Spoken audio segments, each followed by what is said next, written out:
So folks, this is a really short video. One of the things you should always have in your shop are tweezers.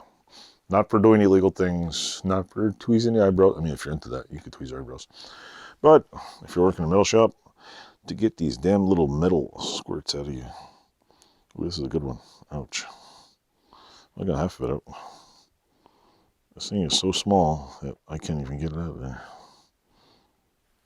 All I did was try to lift this metal thing here. So anyway, yeah, it's a good thing to have. Pair of tweezers. I ordered a 14-piece tweezer set off Amazon for 10 bucks because not all tweezers are made the same. There's like the Milwaukee version of tweezers. They're like the DeWalt version of tweezers. And there's like the Ryobi version, which doesn't really work very good.